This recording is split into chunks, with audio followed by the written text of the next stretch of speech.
pessoal, beleza? Sejam todos bem-vindos aqui ao nosso canal Dialogando Direito. A gente vai começar uma série nova aqui no Dialogando Direito. É meio que um spin-off nosso, onde nós vamos falar bastante, eu e meu amigo Diniz, das novidades da inteligência artificial aplicada à prática jurídica, com ênfase na advocacia, claro, mas olhando para big picture como um todo. Então, hoje a gente vai começar falando disso, a gente já tem uma série de vídeos para vocês e à medida que as coisas vierem sendo atualizadas, a gente vai trazer essas informações para vocês. Eu achei importante a gente começar falando de um livro sobre inteligência artificial que eu gosto muito. A gente já comentou, inclusive, nas nossas lives aí, que é o livro do Ethan Mollick chamado Cointelligência. Cointelligence em inglês, né? E esse livro, ele é um livro bastante, eu diria, não sucinto, mas conciso. Conciso é a melhor palavra, em que ele traz diversas informações e diversas ideias sobre a utilização da inteligência artificial como um todo. E ele trabalha basicamente nesse livro com 4 princípios ou 4 regras que ele entende são importantes na utilização da inteligência artificial. O que eu vou fazer hoje aqui no vídeo para vocês, nesse nosso começo de conversa aqui? Trazer esses 4 princípios e olhar para possíveis aplicações dele na prática jurídica. Como eu olharia, então, para essas, vamos dizer, para essas premissas gerais de utilização da inteligência artificial a partir dessa teoria ou dessas ideias do Ethan Mollick, para trazer para vocês que como eu poderia aplicar isso no direito ou na prática jurídica como um todo. Esse é o ponto mais importante. E antes da gente falar dos 4 princípios, é preciso lembrar que o Ethan Mollick chama o livro dele de Cointeligência porque ele meio que conceitua essas ferramentas de inteligência artificial, principalmente aquelas baseadas em LLMs, né, em Large Language Models, como uma prótese mental, como mesmo uma cointeligência que você tem apoiada e aplicada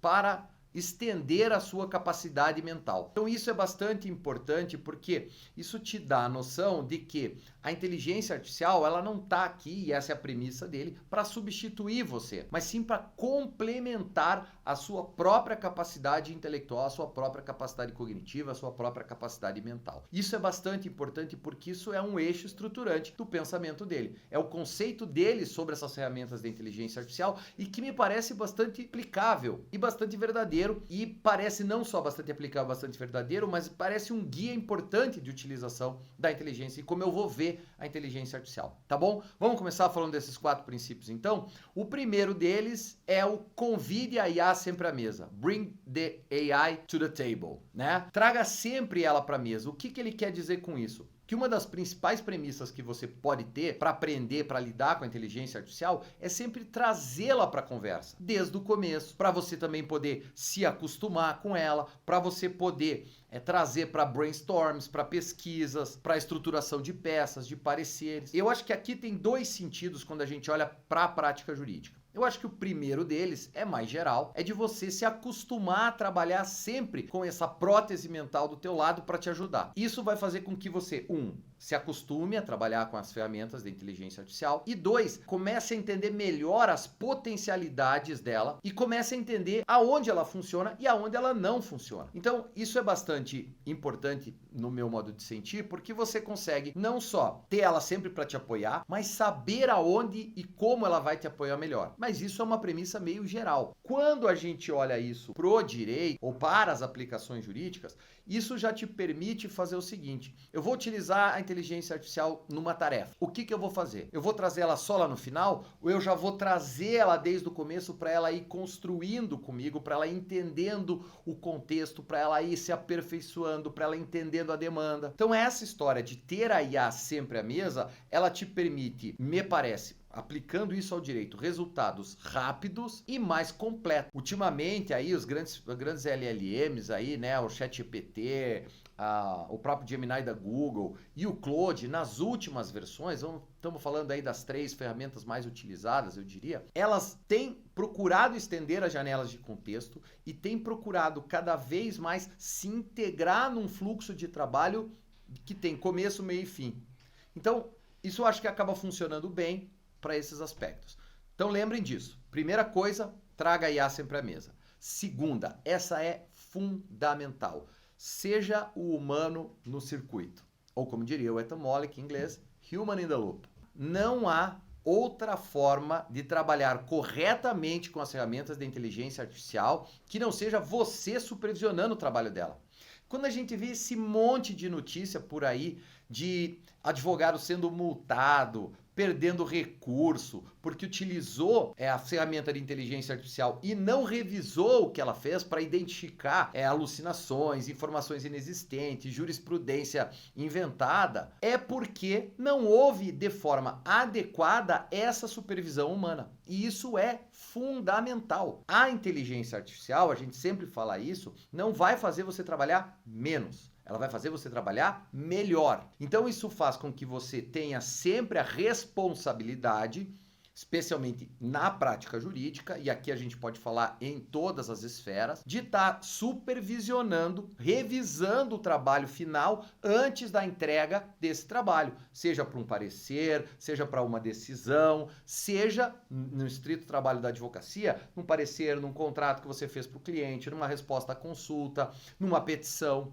Então isso é fundamental. A supervisão humana, ela é indispensável, até porque você tem uma coisa que a IA não tem e nunca vai ter.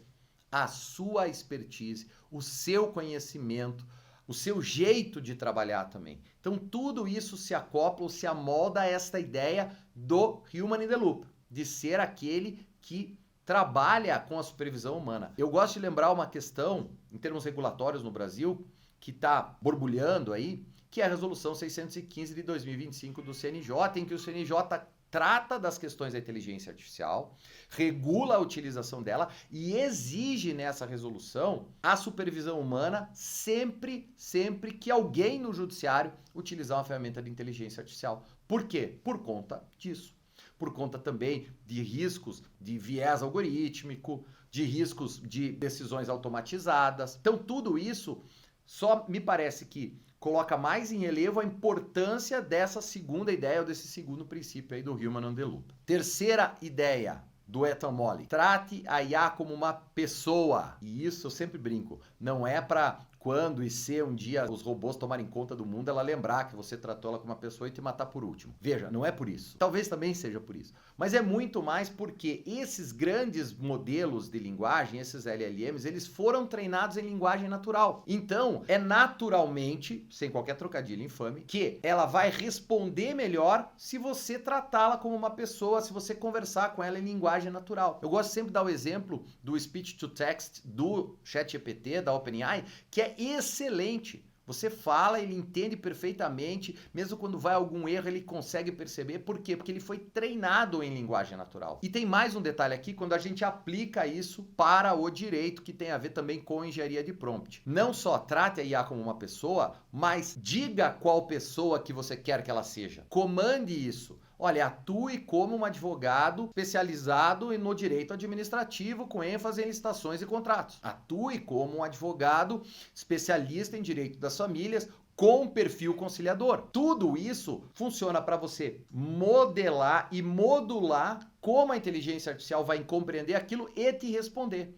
Então, além de você tratar ela como uma pessoa, diga a ela que tipo de pessoa você quer que ela seja nessa sua interação. Isso é fundamental para um excelente resultado. Testem isso, façam isso em casa, joguem um prompt para qualquer ferramenta de inteligência artificial, fazendo uma pergunta qualquer na área do direito, e faça esse mesmo prompt fazendo essa mesma pergunta, mas colocando essa persona para ela. Vejam como vai mudar a resposta e vejam então como é importante fazer também essa contextualização subjetiva, se é que a gente pode falar nisso quando se fala de robôs. E o quarto e último princípio ou regra do Ethan Mollick é o básico. Assuma que a IA que você mexe hoje é pior do que a IA que você vai mexer amanhã. Eu sempre digo isso também. A IA que você lida hoje é melhor que a que você lidou ontem e é pior com a que você vai lidar amanhã. Justamente por quê? Por conta da evolução tecnológica. É claro que a inteligência artificial ela vai melhorando. Hoje, por exemplo, a gente já comentou isso aqui no vídeo um pouquinho antes. As janelas de contexto das grandes ferramentas de LLM já estão muito maiores. Me parece até que a OpenAI, na última versão do GPT-5, inclusive percebeu que há uma série de possibilidades na aplicação jurídica e também investiu um pouco numa IA generativa um pouco menos criativa e mais descritiva e assertiva. Isso é fato. Então, tudo isso significa dizer que você tem que estar o tempo todo testando e vendo novas possibilidades a partir das ferramentas da inteligência artificial. Até porque, segundo ponto importante aqui, quanto mais você usar a sua IA, Quanto mais você trouxer ela à mesa, melhor ela vai ficando, mais ela vai entendendo como é que você quer que ela funcione, ela vai guardando essa memória, ela vai atualizando essa memória para poder estar sempre mais refinada e afinada com o que você precisa. Então, galera, lembrem sempre desses 4 princípios do Ethan Mollick aplicados aí à atividade jurídica. Lembrem então de sempre trazer a IA à mesa, lembre sempre de seja o humano no circuito, lembrem sempre de tratar a IA como uma pessoa e qual pessoa que você quer, e lembrem sempre que a IA que você lida hoje é melhor que a que você lidou ontem e deve ser pior que a que você vai lidar amanhã. Tá certo? Eu espero que vocês tenham gostado e eu vejo vocês no nosso próximo vídeo. Valeu!